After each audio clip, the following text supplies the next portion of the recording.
Hello साथियों, physics की online classes physics bye Baldev sir में आपका स्वागत है।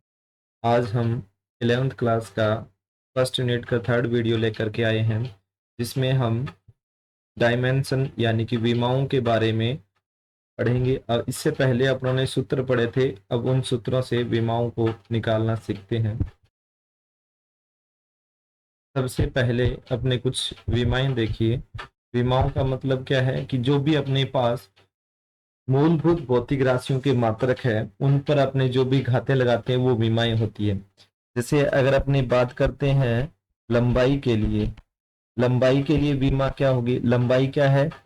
जो अपने पास दूरी मापते हैं, और जो एम एल टी यानी कि अपने पास लंबाई के लिए दूरी को अपने कितनी बार मापते हैं? एक बार। इसी तरीके से अगर अपने बात करते हैं क्षेत्रफल की, तो क्षेत्रफल के अंदर जो अपने पास फॉर्मूला होता है, क्षेत्रफल का फॉर्मूला क्या होता है? लंबाई गुणा में चौड़ाई। और जो अपने पास लंबाई है उसको भी अपने पास क्या है? दूरी है, यानी कि L1 है। और चौड़ाई है वो भी अपने पास क्या है? दूरी है। तो L1 गुणा क्या आएगा? L1। तो अपने पास देखिए, ये अपने पास लंबाई भी L1 है, चौड़ाई भी क्या है? अपने पास L1 है। L1 इंटू L1, तो L1 इंटू L1 करोगे तो अपने पास क्या आ जाएगा? L1 इंटू L1, 1 और 1 आधार समान है तो घातें जुड़ जाएगी, L क्या बन जाएगा? 2 बन जाएगा। इसी तरीके से अपने बाकी अन्य फॉर्मूले भी करने हैं, जिनके आधार पे अपने विमाएं लिखनी है। तो ये अपने पास PDF आपको YouTube चैनल के अलावा मेरे नंबर दिए गए हैं, इन नंबर पे, या अपने पास इंस्टाग्राम पे, टेलीग्राम पे, यूट्यूब पे, कहीं पर भी मुझे मैसेज करके आप ये PDF ले सकते हो। सबसे पहले देखिए, अपने पास विमा आती है आयतन की।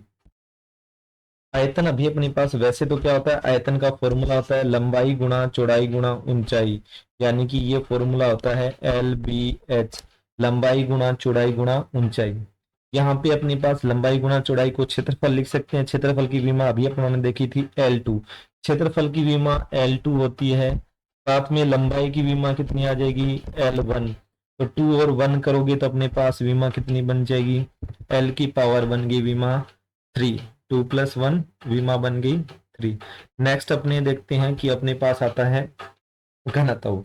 अभी आपको पिछले वीडियो में बताया था कि आपको फॉर्मूले याद करने हैं। फॉर्मूले अगर अपने पास घनत्व का फॉर्मूला देखते हैं, घनत्व का फॉर्मूला होता है द्रव्यमान बटा आयतन, यानी कि घनत्व को रिप्रेजेंट करते हैं रो से। रो बराबर होता है M अपॉन में V, M अपॉन में V। M अपने पास है द्रव्यमान, और V है अपने पास आयतन। आयतन की विमा अपनों ने अभी ज्ञात की है। द्रव्यमान की विमा होती है L1। द्रव्यमान की विमा अपने पास हो गई L1, और जो आयतन की विमा है वो है अपने पास L3। तो L3 करोगे तो द्रव्यमान की विमा आएगी M1, द्रव्यमान की विमा आएगी M1। और अपने पास लंबाई की विमा है, सॉरी, आयतन की विमा है L3। तो ये बन जाएगा M1L-3, क्योंकि ये L3 ऊपर जाकर कितना बन जाएगा? L-3। अब देखिए, साथ के साथ इसका मात्रक भी देखते जाइए। किलोग्राम द्रव्यमान का जो इकाई होती है वो होती है किलोग्राम, आयतन की होती है मीटर क्यूब। तो ये किलोग्राम प्रति मीटर क्यूब अपने पास बन गया, किलोग्राम प्रति मीटर क्यूब। नेक्स्ट अपने पास देखिए चाल या वेग। चाल होती है अपने पास दूरी बटा समय, वेग होता है विस्थापन बटा समय। विस्थापन और वेग दोनों ही क्या है? दूरियां हैं। और इसको अपने पास मात्रक लिखेंगे तो अपने पास L की पावर 1 लिखते हैं। समय की अपने पास बटा में आ जाएगा T1, L1 बटा T1 अपने पास क्या बन गया? L1T-1। ये अपने पास विमा बन गई वेग या चाल की। तो वेग या चाल की विमा बन गई L1T-1, L1T-1, ये देखिए अपने पास। और अगर इसकी मात्रक का मान देखा जाए तो दूरी का मात्रक हो जाएगा मीटर, और समय का मात्रक हो जाएगा सेकंड। ये बन गया मीटर प्रति सेकंड। नेक्स्ट अपने पास होता है त्वरण। त्वरण का फॉर्मूला होता है वेग में परिवर्तन की दर। त्वरण का फॉर्मूला होता है वेग में परिवर्तन की दर, अगर इसका फॉर्मूला लिखें तो ये अपने पास आता है v बाई टी। v की विमा जस्ट पिछले फॉर्मूले में कर चुके हैं L1t-1।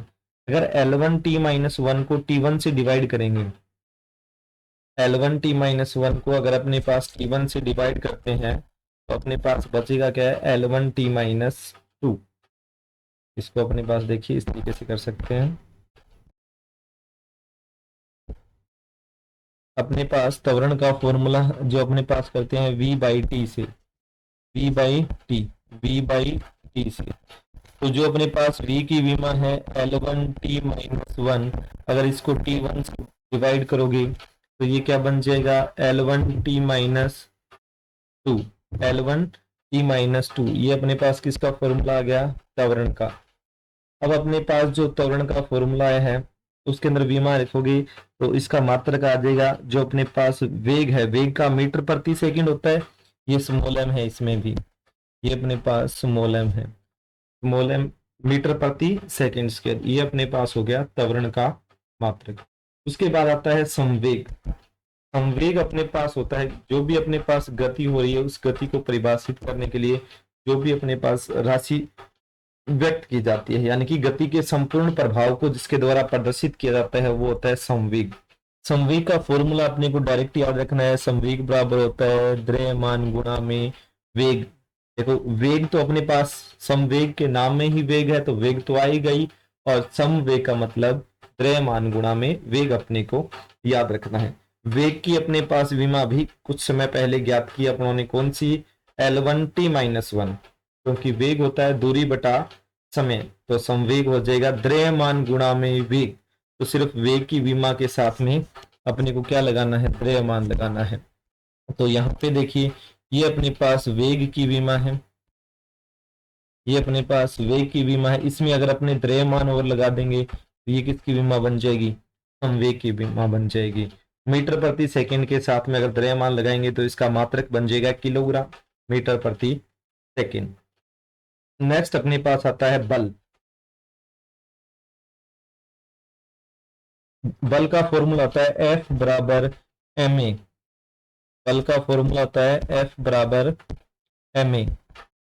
ये जो अपने पास द्रव्यमान गुणा में त्वरण, अभी अपनों में द्रव्यमान गुणा में वेग पड़ा था, अब अपने पास है द्रव्यमान गुणा में त्वरण। जो अपने पास त्वरण की विमा थी, देखिए ये अपने पास L1t-2 वेग बटा समय करके, अगर इसको द्रव्यमान से गुणा कर देंगे, द्रव्यमान गुणा में त्वरण है तो त्वरण को अपने पास, ये त्वरण की विमा है L1t-2, इसको अगर अपने पास द्रव्यमान से गुणा कर देंगे तो ये किसकी विमा बन जाएगी, बल की। और बल का मात्रक क्या बन जाएगा, न्यूटन। ये वैसे तो अपने पास किलोग्राम मीटर प्रति सेकंड स्क्वायर ही है, लेकिन इसको अपने पास बल को एक अन्य मात्रक जो इसका खुद का मात्रक है न्यूटन है उससे परिभाषित करते हैं। तो ये अपने को ध्यान रखना है कि अपने पास बल का मात्रक क्या है, न्यूटन है, और बल को अपने पास परिभाषित किससे करते हैं, द्रव्यमान गुणा में त्वरण, F बराबर ma से। जिस तरीके से संवेग जो अपने पास क्या होता है, गति का संपूर्ण प्रभाव होता है, उसी तरीके से अपने पास आवेग होता है। आवेग अपने पास होता है बल का संपूर्ण प्रभाव। अपने पास आवेग होता है बल का संपूर्ण प्रभाव, यानी कि बल गुणा में समय। आवेग अपने पास क्या होता है, बल गुणा में समय। बल की विमा अपनों ने ज्ञात कर ही चुके हैं, उसके साथ सिर्फ क्या करना है, T1 समय का मल्टीप्लाई करना है T1। ऊपर वाली विमा में देखिए अपने पास है M1 L1t-2, अगर इसको T1 से मल्टीप्लाई करेंगे T-2 प्लस 1 कितना बचेगा, -1। तो ये अपने पास विमा बन गई जो अपने पास है आवेग की। आवेग की विमा क्या बन गई, बल गुणा में समय। बल का मात्रक न्यूटन और आवेग का मात्रक हो जाएगा न्यूटन गुणा में समय। यानी कि अपने बोल सकते हैं आवेग क्या होता है, बल का संपूर्ण प्रभाव होता है। देखिए अपने पास गति का संपूर्ण प्रभाव था वेग गुणा में द्रव्यमान, द्रव्यमान गुणा में वेग, और उसी तरीके से आवेग जो अपने पास है वो बल का संपूर्ण प्रभाव है, यानी कि बल गुणा में समय। ये अपने पास आ जाएगा आवेग। अब देखिए इसमें सबसे ज्यादा जो यूज होने वाले मात्रक है वो तो है, एक तो है बल का और दूसरा अपने पास है कार्य का। कार्य बराबर होता है बल गुणा विस्थापन। जो अपनों ने बल का मान अभी ज्ञात किया था, सिर्फ उसको क्या करना है, विस्थापन L1 से करना है। ये अपने पास बल का था और इसका मात्रक क्या होता है, ये अपने को ध्यान में रखना है, जूल। कार्य का मात्रक होता है जूल और इसकी विमा क्या आ जाएगी, बल गुणा में विस्थापन। बल की विमा अपने पास अभी थी, बल की विमा थी जो अपने पास थी m1L1T-2, m1L1T-2। इसको अपने को क्या करना है, विस्थापन से गुणा करना है। विस्थापन का मतलब L1 से, तो ये m1L1 था, वहां पे ये कितना हो जाएगा L2, तो T-2 वैसा का वैसा है। तो अपने पास यहाँ पे देख सकते हैं कि अगर इसको अपने पास L1 से गुणा कर दोगे, न्यूटन इंटू मीटर, तो उसको नया मात्रक देते हैं अपने पास क्या, जूल। न्यूटन इंटू मीटर को नया मात्रक दे दिया अपनों ने, जूल। अब अपने पास ध्यान से देना कि कार्य या ऊर्जा दोनों का मात्रक समान होता है। कार्य या ऊर्जा का मात्रक समान होता है तो उनकी विमाएं भी क्या होगी, समान होगी। देखिए, चाहे आप स्थितिज ऊर्जा ले लो, चाहे अपने पास गतिज ऊर्जा ले लो, चाहे अपने पास उष्मा ऊर्जा ले लो, इन सभी का मात्रक तो जूल आएगा ही आएगा। ये अपने पास है, देखिए इन सभी का मात्रक क्या आएगा, जूल, क्योंकि कार्य का मात्रक भी जूल है और उष्मा यानी कि ऊर्जा का मात्रक भी क्या आएगा, जूल। तो नॉर्मल सी बात है, इनकी विमाएं भी क्या आएगी, इनके समान ही आएगी, यानी कि m1L2T-2। कार्य की विमा m1L1T-2, m1L1T-2, और अपने पास ऊर्जा की विमा m1L2T-2। ये अपने को दो ध्यान रखनी है। अब अपने पास देखिए, ऊर्जा की विमा किसी भी फॉर्मूले से ज्ञात करो, चाहे अपने पास mgh से करो, चाहे अपने पास हाफ mv² से करो, सभी के लिए आपके पास जो भी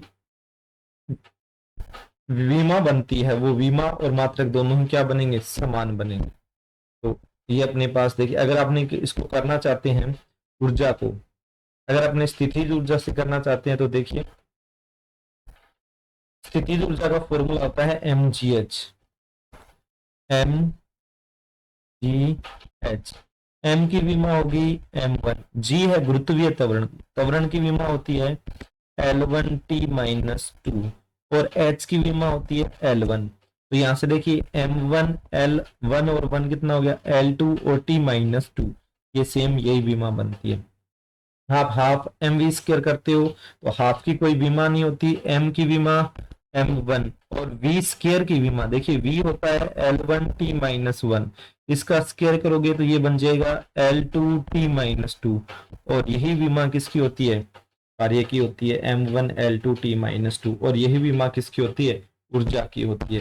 तो अपने को ये ध्यान में रखना है, चाहे किसी भी प्रकार का कार्य हो या अपने पास किसी भी प्रकार की विमा हो, उन सभी का मात्रक क्या होता है, समान होता है। मात्रक और विमा क्या होती है, समान होते हैं। नेक्स्ट अपने पास उष्मा है। उष्मा भी क्या है, एक प्रकार की ऊर्जा है। उष्मा भी एक प्रकार की क्या है, ऊर्जा है। तो इसकी जो अपने पास विमा है तो वो भी क्या रहेगी, कार्य के समान ही रहेगी। नेक्स्ट देखिए, अपने पास इसके बाद आता है बल आघूर्ण। बल आघूर्ण क्या अपने पास, बल आघूर्ण होता है बल गुणा में बलों की क्रिया रेखाओं के मध्य लंबवत दूरी। इसको अपने रिप्रेजेंट करते हैं टो से, रिप्रेजेंट करते हैं बल आघूर्ण को टो से। टो बराबर होता है बल गुणा लंबवत दूरी। अगर अपने को विमा ज्ञात करनी है तो बल की विमा अभी आपको बताया था कि याद रखनी है, कौन सी, m1L1T-2। देखिए अपने पास बल की विमा जो होती है, बल की विमा होती है अपने पास m1L1T-2। अब अपने पास बलागुण बल गुना लंबवत दूरी है, तो दूरी से अपने पास कर दो L1। तो अगर अपने पास ऐसे करते हैं तो इसकी विमा देखिए क्या बन गई, m1L11 और कितना हो गया L2, और साथ में कितना आ गया T-2। देखिए कार्य और ऊर्जा को तो इसी को, विमा तो समान है, कार्य और ऊर्जा के समान है, लेकिन कार्य और ऊर्जा को किससे रिप्रेजेंट कर रहे थे, मात्रक को जूल से, और इसका मात्रक हो जाएगा अपने पास न्यूटन इंटू मीटर, क्योंकि बल गुणा विस्थापन से अपने पास सेम विमा आती है। तो इसकी विमा भी अपने क्या लिखेंगे, न्यूटन इंटू मीटर लिखेंगे। नेक्स्ट अपने पास देखिए, जो बलाघूर्ण के बाद आता है दाब या प्रतिबल। देखिए दाब और प्रतिबल दोनों ही एकांक क्षेत्रफल पर लगने वाले बल है। दाब और प्रतिबल दोनों ही क्या है, एकांक क्षेत्रफल पर लगने वाले बल है। लेकिन दोनों में डिफरेंस क्या है, कि दाब होगा वो अपने पास द्रव अवस्था में लगेगा, यानी कि उसमें अगर अपने पास बल लगाते हैं तो आयतन में परिवर्तन होगा, उसका आकार परिवर्तित होगा। लेकिन प्रतिबल क्या होता है, वही सेम अगर अपने ठोस में बात कर दी जाए, ठोस में प्रति एकांक क्षेत्रफल पर लगने वाला बल क्या कहलाता है, प्रतिबल कहलाता है। तो दोनों अपने पास राशियां अलग अलग है, लेकिन दोनों के मात्रक और विमाएं दोनों के समान है। अब देखिए फॉर्मूला अपने पास क्या बनता है, दाब बराबर बल बटा क्षेत्रफल। तो अगर अपने पास बल की विमा अपने को पता है, बल की विमा क्या होती है, m1l1t-2, m1l1t-2। अगर इसको अपने क्षेत्रफल से डिवाइड करते हैं, क्षेत्रफल की विमा कितनी होती है, L2, तो ये ऊपर जाकर के कितना हो जाएगा, 2 ऊपर जाकर के माइनस का 1 हो जाएगा, माइनस का 2 होगा, 1 माइनस 2 कितना बचेगा, माइनस का 1। तो अपने पास विमा देखिए यहाँ पे क्या बनती है, दाब या प्रतिबल की m1l-1 और t-2। और अगर अपने पास इसकी बात करते हैं मात्रक की, तो मात्रक भी इसका बहुत आसान है। अपनों ने इसको क्या किया, बल बटा क्षेत्रफल किया, क्षेत्रफल का यूनिट होता है मीटर स्क्वायर और बल का यूनिट होता है मीटर। तो ये अपने पास बन गया मीटर प्रति सेकंड स्क्वायर, ये क्या बन गया, मीटर प्रति सेकंड स्क्वायर। ये अपने पास इस दाब या प्रतिबल की विमा आ गई। नेक्स्ट अपना जो पॉइंट है वो अपने पास है प्रत्यास्थता गुणांक। प्रत्यास्थता गुणांक अपने पास 11th क्लास के जो नेक्स्ट टॉपिक आता है द्रव्य पदार्थों के गुण, उनमें अपने पास इसको करते हैं प्रत्यास्थता गुणांक को। वैसे अगर अपने पास देखा जाए तो प्रति एकांक क्षेत्रफल पर बल लगाने पर उसमें कितनी विकृति होती है। विकृति क्या होता है, जैसे अपने पास लंबाई का परिवर्तन बटा में प्रारंभिक लंबाई, या किसी भी प्रकार की विमा में परिवर्तन का जो अनुपात होता है उसको अपने बोलते हैं विकृति।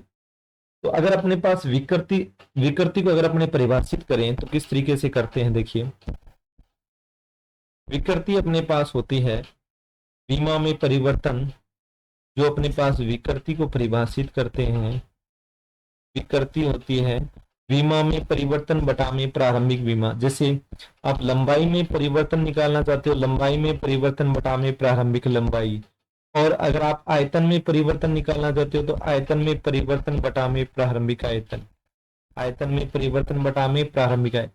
लंबाई को भी आप परिवर्तन में, लंबाई में परिवर्तन को भी आप मीटर में नापोगे, लंबाई को भी आप मीटर में नापोगे, तो मीटर से मीटर कैंसिल हो जाएगा। आयतन को आप मीटर क्यूब से नापोगे, आयतन में परिवर्तन को भी आप मीटर क्यूब से नापोगे। तो इसका मतलब ये है कि विकृति क्या होती है, विमाहीन और मात्रकहीन राशि होती है। विकृति क्या होती है, विमाहीन और मात्रकहीन राशि होती है। अगर ये विमाहीन और मात्रकहीन है तो अपना जो अपने पास नेक्स्ट जो आपका टॉपिक है, सॉरी फॉर्मूला है प्रत्यास्थता गुणांक, उसका फॉर्मूला क्या है, प्रतिबल बटा में विकृति। जो अपने पास प्रतिबल है, प्रतिबल का अपने जस्ट इससे ऊपर वाले फॉर्मूले में कर ही चुके हैं, ऊपर वाले फॉर्मूले में प्रतिबल का मान निकाल ही चुके हैं। प्रतिबल का मान कितना आया था, प्रतिबल या दाब का m1l1l-1t-2। अगर इसको विकृति से भाग देंगे तो विकृति तो विमाहीन और मात्रकहीन राशि है, तो सेम वही आ जाएगा जो किसका आया था, प्रतिबल का आया था। दोनों का मान क्या आ जाएगा, समान आ जाएगा। ये इसी को अपने बोलते हैं प्रत्यास्थता गुणांक, प्रतिबल बटा में विकृति। अपने को इसमें ये चीज सीखने वाली है कि विकृति क्या है, विकृति विमाहीन और मात्रकहीन राशि है, विमाहीन और मात्रकहीन राशि है। नेक्स्ट अपने पास आता है शक्ति। शक्ति होता है अपने पास कार्य करने की दर, शक्ति होता है अपने पास कार्य करने की दर। शक्ति को अपने रिप्रेजेंट करते हैं P से, P इज इक्वल टू होता है W बटा में T। और इसी की विमा याद रखने को अपने ने बोला था कि जो अपने पास कार्य होता है, कार्य की विमा क्या होती है, कार्य बराबर होता है बल गुणा विस्थापन। तो अपने पास बल की विमा होती है m1l1t-2, बल गुणा विस्थापन करोगे तो इसकी विमा बन जाएगी m1l2t-2। और शक्ति होते है कार्य करने की दर, और कार्य की अपने पास होती है m1l2t-2 बटा में दर करोगे, जिसके बटा में जिसके साथ दर लिखा होता है, मतलब उसमें होता है समय के साथ परिवर्तन। और देखिए यहाँ पर अपने पास शक्ति है कार्य करने की दर, मतलब कार्य बटा में समय। अगर इस T1 को ऊपर लेकर के जाएंगे तो ये अपने पास माइनस ऊपर जाकर के कितना हो जाएगा, -3। विमा क्या बनी, m1l2t -3, m1l2t -3। ये अपने पास शक्ति की विमा बन जाती है। देखिए यहाँ पे m1l2t -3। और शक्ति, जैसे अपने पास बल का मात्रक न्यूटन होता है, उसी तरीके से शक्ति का मात्रक होता है वाट। ये अपने पास 10th क्लास के अंदर भी जो अपने पास विद्युत ऊर्जा आती है उसका अपने पास जैसे यूनिट लिखते हैं, शक्ति लिखते हैं, तो उसको अपने पास वाट से वहां पे शक्ति को परिभाषित करते हैं। तो शक्ति का मात्रक अपने को याद रहेगा क्या होता है, वाट। नेक्स्ट अपने पास होता है कोण। कोण जो अपने पास नॉर्मल मैथमेटिक्स में परिभाषित करते हैं, कोण बराबर होता है चाप बटा त्रिज्या। चाप भी क्या है, अपने पास एक लंबाई होती है, किसी न किसी प्रकार की एक लंबाई होती है जिसको अपने चाप बोलते हैं। इधर अगर अपने डायग्राम से परिभाषित इसको करें तो ये अपने पास होता है, ये देखिए कोई भी कोण, कोण अपने पास होता है, इसके द्वारा कितना चाप बनाया जा रहा है। चाप भी क्या है, ये चाप भी क्या है, एक प्रकार की लंबाई है। चाप भी एक प्रकार की क्या है, लंबाई है।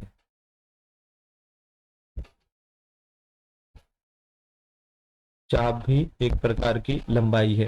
तो कोण बराबर होता है चाप बटा में त्रिज्या, और त्रिज्या भी क्या है, लंबाई है। इसका मतलब थीटा बराबर हो गया चाप, चाप भी क्या होगी, लंबाई, और अपने पास त्रिज्या भी क्या होगी, लंबाई, और दो लंबाइयों का अनुपात है, कोण क्या हो जाएगा, विमाहीन राशि हो जाएगी, क्योंकि लंबाई भी किसी में होता है L1 और नीचे वाली लंबाई भी क्या होगा, L1। तो ये अपने पास होगी विमाहीन राशि।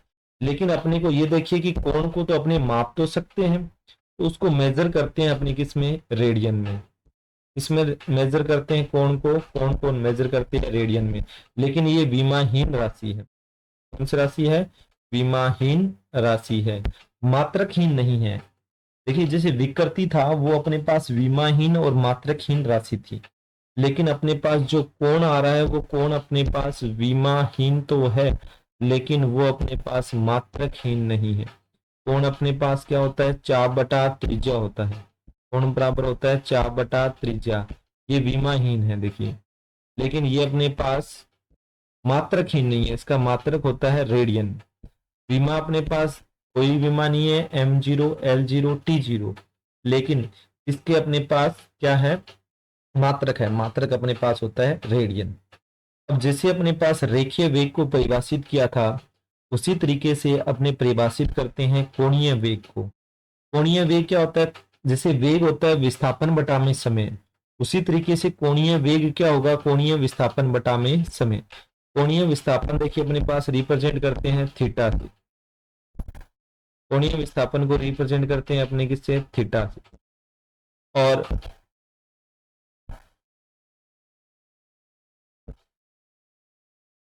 इसमें अपने पास देखिए अगर अपने कोण को विस्थापित करें, थीटा बराबर जो अपने पास कोण होता है, कोण बराबर होता है चाप बटा त्रिज्या। थीटा बराबर विस्थापन यानी कि चाप, चाप बटा में त्रिज्या, तो ये अपने पास हो गया विस्थापन बटा में कोण बराबर विस्थापन बटा में दूरी। तो ये कोण बराबर चाप बराबर त्रिज्या, तो इसकी विमा तो कुछ भी नहीं बनी, लेकिन अपने पास इसकी विमा लिख लेते हैं अपने पास m0 l0 m0 l0 t0 l0 t0, और इसका मात्रक क्या लिखा था अपनों ने, रेडियन। नेक्स्ट अपने पास आता है कोणीय विस्थापन के बाद कोणीय वेग, इसको अपने रिप्रेजेंट करते हैं ओमेगा से। जैसे अपने पास रेखीय विस्थापन होता है, सॉरी रेखीय वेग होता है विस्थापन बटा में समय, उसी तरीके से कोणीय वेग होता है कोणीय विस्थापन, यानी कि कोणीय विस्थापन को अपनों ने किससे रिप्रेजेंट किया था, थीटा से। कोणीय विस्थापन थीटा बटा में अपने पास आ जाएगा त्रिज्या। रेखीय वेग अपने पास होता है कोणीय विस्थापन में परिवर्तन की दर, उसी तरीके से कोणीय वेग होगा वो अपने पास होगा कोणीय विस्थापन में परिवर्तन की दर, और विस्थापन में परिवर्तन की दर को आपको किससे लिखते हैं, विस्थापन में परिवर्तन की दर निकाली जाती है हमेशा समय के सापेक्ष। दूरी नहीं आएगा, इसमें क्या आएगा, वेग होता है विस्थापन में परिवर्तन की दर दूरी बटा समय। उसी तरीके से कोणीय वेग होता है कोणीय विस्थापन में परिवर्तन की दर यानी कि कोणीय विस्थापन बटा में समय। अब देखिए कोणीय विस्थापन की कोई विमा नहीं होती, इसकी सारी की सारी विमा जीरो है, लेकिन समय की विमा होती है T1 और ये ऊपर जाकर के क्या बन जाएगा T-1। तो अपने पास कोणीय विस्थापन की जो अपने पास विमा आएगी वो तो क्या बन गई T-1 और T-1 और इसका मात्रक क्या बनेगा, मात्रक देखिए अपने पास कोणीय विस्थापन का मात्रक होता है रेडियन, बटा में क्या होता है सेकंड, तो इसका जो वेग कोणीय वेग का मात्रक बनेगा वो बन जाएगा अपने पास रेडियन पर सेकंड। कोण बराबर 4/3 तो वो दो उसकी विमा होगी 0 0 और कोणीय वेग की विमा होगी कोणीय विस्थापन बटा में समय यानी कि अपने पास रेडियन प्रति सेकंड। नेक्स्ट अपने देखते हैं कोणीय त्वरण, इसको रिप्रेजेंट करते हैं अपने अल्फा से, कोणीय त्वरण को रिप्रेजेंट करते हैं अल्फा से और अल्फा क्या बन गया, अल्फा बन गया कोणीय विस्थापन में परिवर्तन की दर, कोणीय विस्थापन में परिवर्तन की दर यानी कि ओमेगा बटा में टी, ओमेगा बटा में टी। अब ओमेगा की विमा T-1 होती है, ओमेगा की विमा T-1 होती है, बटा में कितना आ गया समय की विमा T1, तो कोणीय त्वरण की विमा क्या बन गई T-2, कोणीय त्वरण की विमा क्या बन गई T-2, T-2। और अगर इसका मात्रक देखा जाए तो कोणीय वेग का मात्रक होता है रेडियन प्रति सेकंड, तो इसका मात्रक बन जाएगा रेडियन प्रति सेकंड स्क्वायर। ये अपने पास सारे मात्रक देखिए, इसमें थोड़ी सी मिस्टेक है वो आपको सही करनी है, ये अपने पास रेडियन प्रति सेकंड स्क्वायर आ जाएगा इसका कोणीय त्वरण का। देखिए अपने पास दोनों कोणीय वेग, कोणीय विस्थापन और कोणीय त्वरण तीनों के मात्रक आ चुके हैं। अगर अपने देखिए कोणीय वेग, कोणीय विस्थापन बटा में समय, कोणीय विस्थापन बटा में समय और कोणीय त्वरण की बात की जाए तो ये अपने पास कोणीय वेग, कोणीय वेग बटा में समय, कोणीय वेग का मात्रक रेडियन प्रति सेकंड है तो कोणीय त्वरण का मात्रक क्या हो जाएगा सेकंड प्रति, सॉरी अपने पास आ जाएगा रेडियन प्रति सेकंड स्क्वायर, रेडियन प्रति सेकंड स्क्वायर। ये अपने पास विमा उसकी T-1 थी, इसकी -2 होगी और अपने पास मात्रक बन जाएगा रेडियन प्रति सेकंड स्क्वायर। नेक्स्ट आता है अपने पास बल नियतांक। बल नियतांक होता है अपने पास जैसे कोई सी भी स्प्रिंग पर अपने बल लगाते हैं तो उसमें क्या होता है विस्थापन उत्पन्न हो जाता है, तो जो उसमें विस्थापन उत्पन्न हो रहा है वो लगाए गए बल पर निर्भर करता है, जो भी उत्पन्न विस्थापन होता है वो लगाए गए बल पर निर्भर करता है, तो उस बल के हिसाब से किसी भी स्प्रिंग में कितना विस्थापन आता है वो डिपेंड करता है उसके स्प्रिंग नियतांक पर, उसी को अपने बोलते हैं बल नियतांक, इसी स्प्रिंग नियतांक को क्या बोलते हैं बल नियतांक। अगर अपने किसी भी स्प्रिंग की बात की जाए तो उस पर जो भी बल लगने वाला होता है उस बल का मान अपने पास होता है F बराबर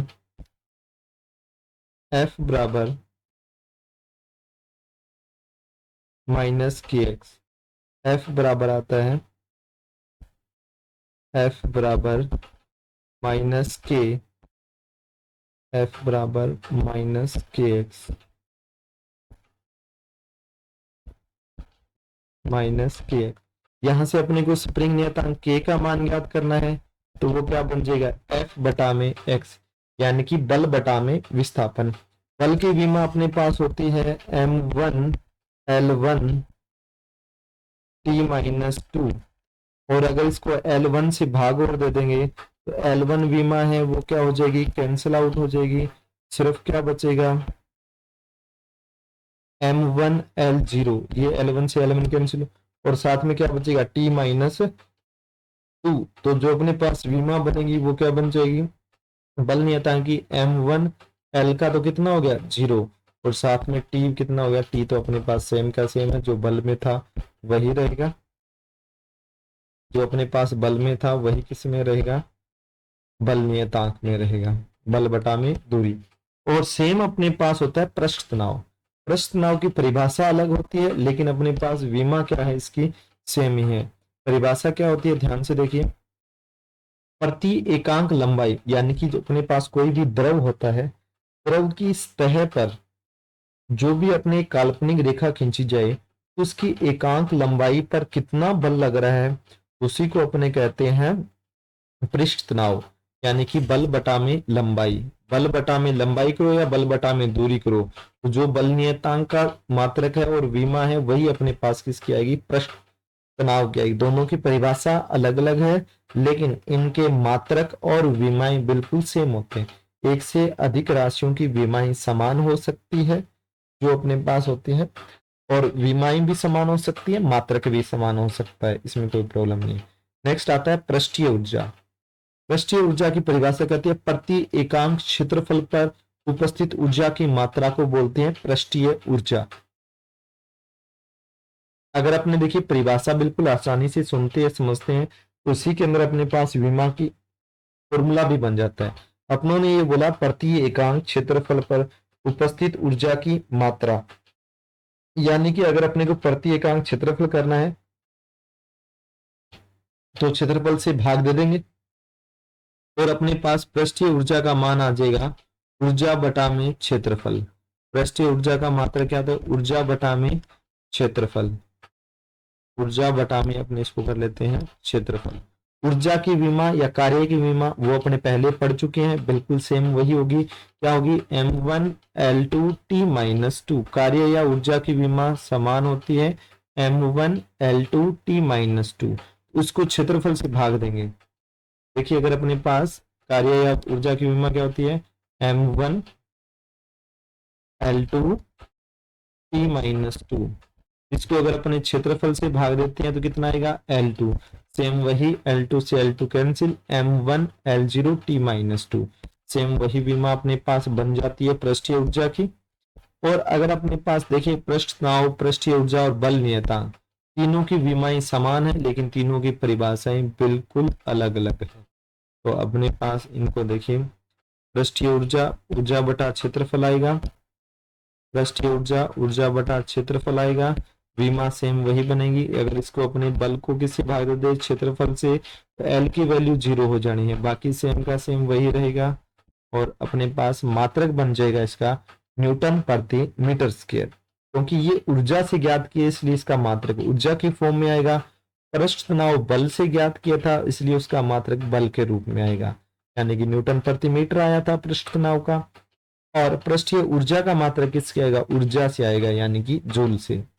नेक्स्ट आता है वेग प्रवणता, जिसे अपने पास दर ज्ञात करते हैं। दर का मतलब हो गया, अगर किसी भी वस्तु की दर निकालनी है, अपने किसी भी चीज की दर निकालनी है तो उसको बटा में कर देते हैं अपने समय।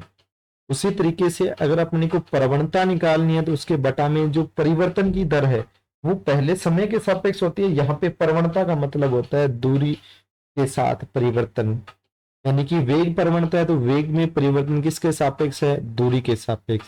तो इसका फॉर्मूला क्या बन जाएगा, वेग बटा में दूरी।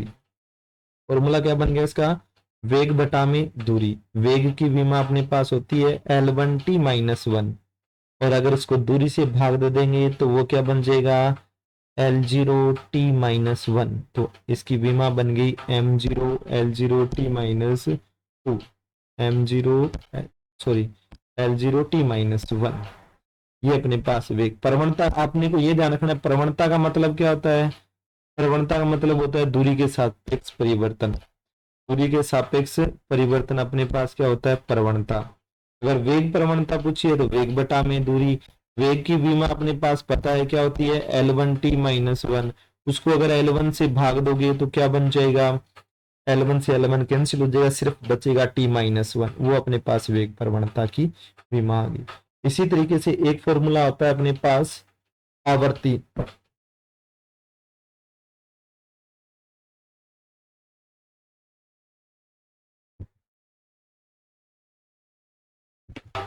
आवर्ती का आ गया अपने पास 1/समय। एक अपने पास कुछ नहीं, नियतांक है, नियतांक की कोई विमा नहीं होती, इसलिए अपने पास समय की विमा लिखेंगे t1। 1/t1 है, इसका मतलब विमा क्या आएगी, t-1।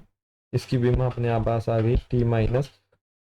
t-1 को लिखते हैं सेकंड इनवर्स, या इसी को लिखते हैं हर्ट्ज। ये आवर्ती का मात्रक है क्या, हर्ट्ज। तापमान, तापमान अपने पास क्या है, मूल राशि है, और मूल राशियों के मात्रक अपने पास, उनको प्रतीक चिन्हों पर घात लगा करके लिखते हैं। तो अपने पास तापमान मूल राशि है, इसका मात्रक हो गया केल्विन, इसकी विमा लिखते हैं अपने थीटा 1 या के से।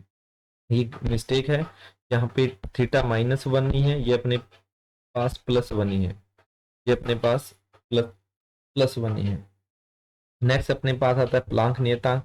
ये जो नियतांक है ये अपने पास 11th क्लास में आगे करेंगे, लेकिन अपने को यहाँ पे याद रखना है कि h अपने पास प्लांक नियतांक है, इसका मान ज्ञात करना है तो यहाँ पर E बटा में न्यू आ जाएगा, यानी कि ऊर्जा बटा में आवर्ती। देखिए अपने पास प्लांक नियतांक वाला अपने को करना है, तो E इज इक्वल टू अपने पास होता है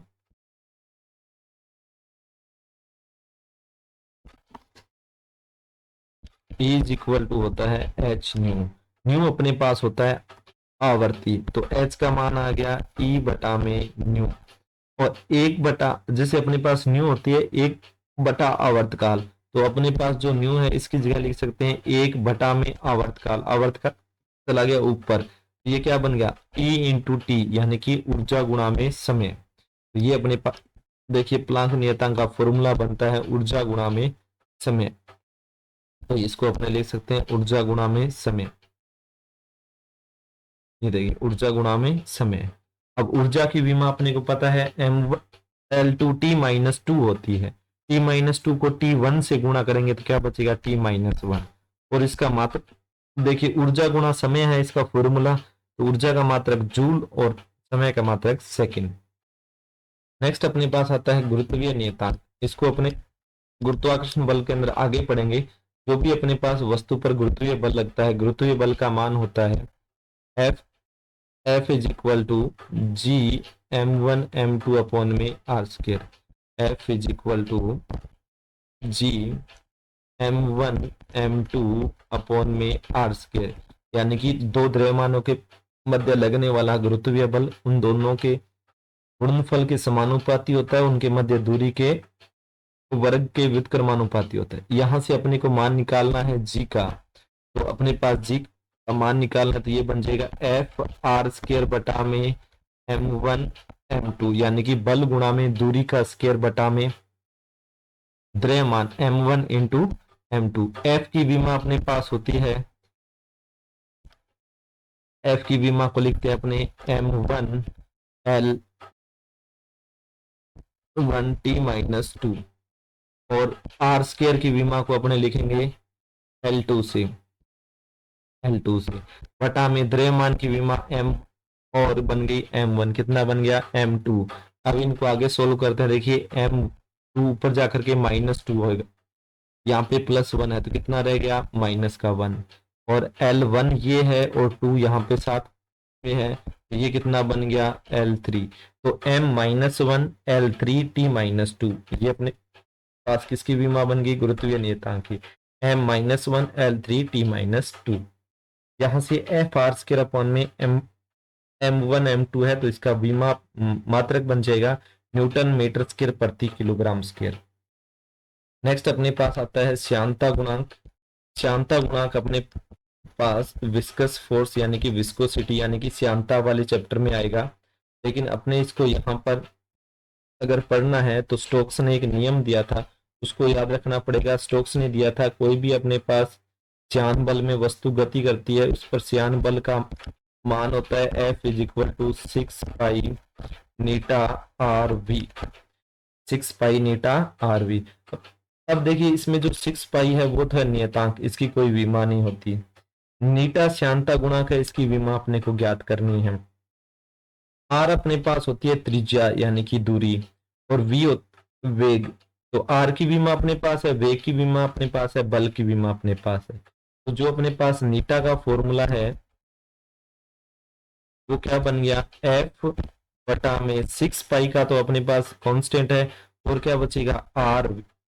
अगर इनकी विमा अपने लिखेंगे तो इनकी विमा अपने पास किस तरीके से आएगी, देखिए F की विमा क्या होती है, F की विमा होती है m1, F की विमा होती है m1 L1T-2, m1 L T minus two बटा में आर की विमा L1 वेग की विमा L1 टी माइनस वन।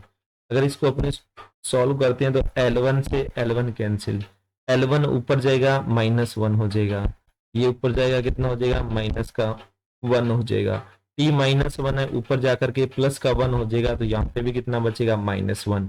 तो देखिए M1 L-1 टी -1, तो इसकी बीमा क्या बच गई, तीनों 1 बच गए, M1 L-1 टी -1। ये अपने पास थोड़ा मिस्टेक है, इसको देख चेक कर लेना कि M1 L-1 टी -1। इसकी बीमा को याद रखना है कि अपने पास इसकी बीमा कितनी होती है, तीनों 1 होती है, पहला प्लस बाकी दोनों माइनस, M1 L-1 टी -1।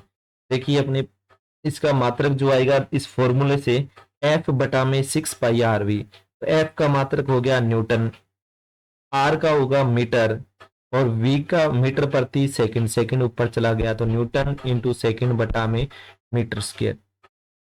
जड़त्व आघूर्ण, जिसे अपने पास रेखीय गति में जो काम द्रव्यमान करता है वही घूर्णन गति में वो काम करता है जड़त्व आघूर्ण। इसका फॉर्मूला होता है I is equal to M R square, यानी कि द्रव्यमान गुणा में दूरी का स्क्वायर। द्रव्यमान की विमा बन गई अपने पास m, दूरी की विमा बन गई स्क्वायर करना है L2 और इसका मात्रक बन गया किलोग्राम मीटर प्रति, sorry kilogram into metre square. तो ये अपने पास आज तक जो अपने पास आज इतने ही सूत्र करेंगे। नेक्स्ट क्लास में बचे हुए फॉर्मूले भी पढ़ेंगे, बाकी जो 11th क्लास में आएंगे थर्मोडायनेमिक्स के या अपने पास 12th क्लास के फॉर्मूले हैं जो अपने नेक्स्ट क्लास में पढ़ेंगे। ये फॉर्मूले सभी क्लासों के लिए जो के पास साइंस से रिलेटेड है उन सभी के लिए ये फॉर्मूले बहुत इंपॉर्टेंट है, सभी को अपने को ये करने होंगे। इसलिए अपने पास ज़्यादा से ज़्यादा जो भी साइंस के बच्चे हैं 11th और 12th के, उन सभी के साथ इस वीडियो को शेयर करो ताकि सभी को अपने पास है इस चीज़ का फ़ायदा उठा सके। बिल्कुल बेसिक है, सभी फॉर्मूले समझ में आ जाएंगे और अपने पास इनके मात्रक और विमाओं में किसी भी प्रकार की कोई गलती नहीं होगी। तो आज की क्लास में इतना ही, तब तक के लिए धन्यवाद। नेक्स्ट क्लास के लिए और इसको तब तक सब्सक्राइब कीजिए, शेयर कीजिए और लाइक कीजिए। धन्यवाद।